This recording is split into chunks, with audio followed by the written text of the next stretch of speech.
Hello again. There is such a thing as too much tolerance, and I'm very much afraid that this is a fault which we in this country are prone.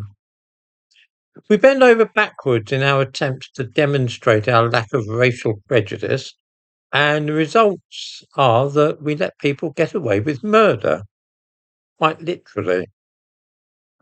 Last year, 2,949 so-called honour-related offences were recorded in this country, and yet just 95 people prosecuted. Honour-related offences are crimes committed by Muslims as part of their peculiar set of values. Things such as forced marriages, female genital mutilation, and murder. Why are there so few arrests, let alone convictions for such crimes? The answer to that is very simple. Many people in the Muslim community do not wish to involve the civil authorities in their lives for various reasons. Sometimes this is because they are here illegally and they don't want to draw attention to themselves, but more often it is because they fear being viewed as traitors or informers, both of which can lead to their being ostracized by their fellow Muslims. This is especially so in communities like the Seletis of Bangladesh, who are horribly inbred and uneducated.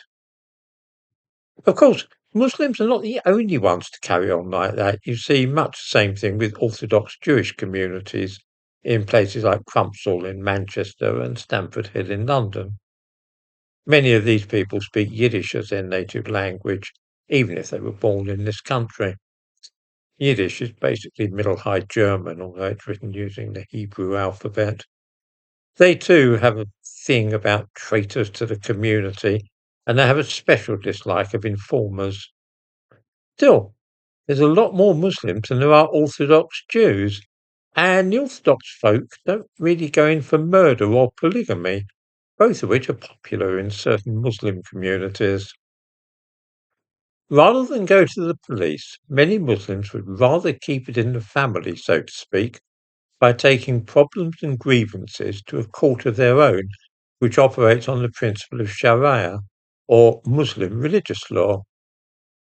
Such courts can, and have done so in the past, authorize the marriage of an underage girl or order an abused wife to return to her husband, and they can also permit polygamy. That these actions run counter to British law is neither here nor there. Why do the police put up with this? For one thing, they're not keen on being seen as racist, of course. For another, if the people to whom they speak lie to them or pretend that they can't speak English, then it is all but impossible to find out what is going on. And so unless there is obvious and open evidence of crime, they tend to back off and leave the Muslims to it to sort out their own affairs. The more often this happens, of course, the more confident grow the imams who run this parallel judicial system. You will hear it said by liberals, white liberals, that these institutions are voluntary and their judgments not binding upon the various parties, which may be true legally, but it's not true in practice. What has essentially happened is that our tolerance has become our undoing. Rather than cracking down on this kind of thing as soon as it began, we wrung our hands and told ourselves that we mustn't be beastly to those poor immigrants, and that perhaps if we let them have this concession for a short while, then they would gradually become assimilated to our way of doing things, our legal system. Why would they? Instead, the Sharia courts have flourished and expanded, and in some parts of our larger cities are the primary means of enforcing the law. Not our law, you understand, not the British law under which we all of us live, but rather the medieval tribal law of the Arabian desert. Anybody who thinks it's a good thing needs his or her head examined.